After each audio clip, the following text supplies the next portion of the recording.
Chapter 10. The Mystery of Sex Transmutation. The Power of Sex.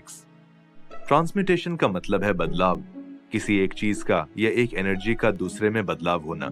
Sex transmutation को author एक powerful tool मानते हैं। Sex transmutation का मतलब है फिजिकल डिजायर के थॉट्स को किसी और चीज में बदलना। सेक्स की डिजायर इंसान की सबसे मजबूत इच्छाओं में से एक है। ये इच्छा की वजह से इंसान इमेजिनेशन, हिम्मत, इच्छा शक्ति, डेडिकेशन और क्रिएटिव एबिलिटी भी डेवलप कर सकता है। सेक्स की इच्छा इतनी स्ट्रांग है कि इसके लिए लोग जिंदगी और अपनी रेपुटेशन भी दांव पे लगा देते हैं। सेक्स के डिजायर से पैदा होती हुई हर एक चीज बहुत ताकतवर क्रिएटिविटी ला सकती है, जो पैसा कमाने के काम आ सके।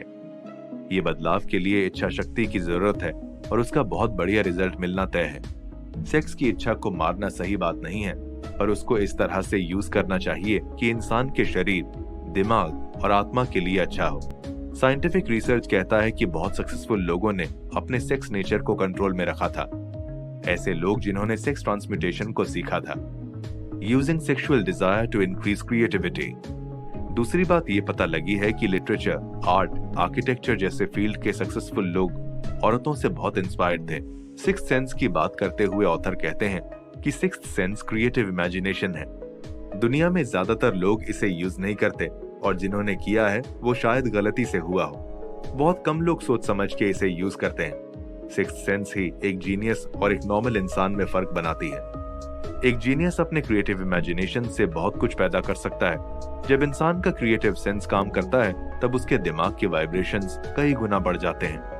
अमेरिका के एक बहुत बड़े फाइनेंसियर से जब पूछा गया कि वो डिसीजंस लेने से पहले आंखें क्यों बंद करते हैं, तब उन्होंने कहा कि आंखें बंद करने से उन्हें एक सुपीरियर इंटेलिजेंस का एक्सपीरियंस होता है। डॉक्टर एल्मर गेट्स एक बहुत बड़े साइंटिस्ट थे जिन्होंने 200 से ज्यादा पेटेंट्स अपने नाम करवाए हैं।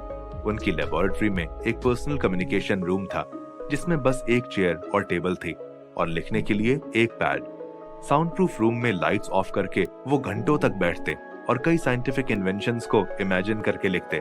डॉक्टर गेट्स जैसे जीनियस अपनी क्रिएटिव एबिलिटी से इन्वेंशंस करते थे, जबकि कई सारे लोग आज भी बस कुछ भी इन्वेंट करने के लिए इन्वेंशंस करते हैं। हिस्ट्री में ऐसे कई लोगों के नाम हैं जिन्होंने औरतों से इंस्पायर्ड होकर अपनी क्रिएटिव एबिलिटी को काम पे लगाया है। नेपोलियन बोनापार्ट इनमें से एक थे। जब वो अपनी पहली वाइफ जोसेफीन से इंस्पायर्ड थे तब वो बहुत ही सक्सेसफुल थे। जब वो जोसेफीन से दूर हुए तब से उनका बुरा समय शुरू हुआ। हम सब ऐसे कई लोगों को जानते हैं जो अपनी पत्नी के साथ रहकर बहुत अच्छा काम करते थे और पत्नियों के जाने के बाद उनके हालात बदल जाते हैं। Why most people succeed after 40? Sex की इच्छा में बहुत ताकत है। जब इसे ट्रांसम्यूट किया जाए तो इंसान को क्रिएटिविटी के सबसे ऊपर के लेवल पे ले जाती है। ऑथर कहते हैं कि ज्यादातर लोग 40 की उम्र के बाद सफल होते हैं क्योंकि उससे पहले वो सेक्स को फिजिकली यूज करते हैं। उन्हें पता नहीं होता कि इसे कोई और तरह से इस्तेमाल करने पे बहुत क्रिएशंस हो सकते हैं। बहुत से लोगों ने शराब के नशे में भी क्रिएटिव एबिलिटी को बहुत अच्छे से इस्तेमाल किया है। Edgar Allan Poe, James W Riley और रॉबर्ट बर्न्स जैसे बड़े बड़े पोएट्स ने अपनी सबसे फेमस पोएम्स शराब के नशे में लिखी हैं। पर इसी शराब के नशे में बहुत से राइटर्स और दूसरे लोग बर्बाद भी हुए हैं। एक टीचर की डिस्कवरी के हिसाब से जो इंसान सबसे ज्यादा सेक्सुअल प्रेफरेंसेस रखते हैं वो बहुत अच्छे सेल्समैन बनते हैं। उनकी वो क्वालिटी एक मैग्नेट की तरह काम करती है। हाथ मिलाने, आवाज से, बॉडी लैंग्वेज और थॉट्स के वाइब्रेशन से ये सब चीजें सामने के इंसान को अट्रैक्ट करती हैं। जिन लोगों में सेक्स एनर्जी नहीं होती वो कभी दूसरों को इंस्पायर नहीं कर सकते। एक पब्लिक स्पीकर, लॉयर या सेल्समैन जिसमें सेक्स एनर्जी नहीं है वो दूसरों को इंस्पायर नहीं कर सकते और इसीलिए वो फ्लॉप हो जाते हैं। क्रिमिनोलॉजिस्ट्स ने भी ये डिस्कवर किया है कि दुनिया के सबसे हार्ड क्रिमिनल्स भी एक औरत के इन्फ्लुएंस में आके सुधर जाते हैं। हालांकि सिर्फ सेक्स की वजह से ऐसा हुआ हो ऐसी कोई डिस्कवरी नहीं हुई है। इसके पीछे का कारण है लव, जो इंसान की सॉफ्ट साइड को बाहर लाती है। लव, रोमांस और सेक्स किसी भी इंसान को कामयाब बना सकती है।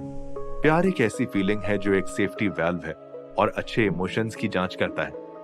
जब ये तीनों इमोशंस मिलते हैं तब वो किसी इंसान को जीनियस बनाते हैं।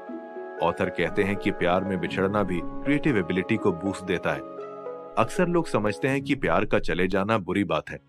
हाँ, वो इमोशनली एक बुरी फीलिंग है, पर अगर इस फीलिंग को ट्रांसम्यूट किया जाए तो वो भी क्रिएटिविटी ला सकती है। पहले के जमाने में भी एक शिकारी शिकार करके लड़की का दिल जीतने की कोशिश करता था।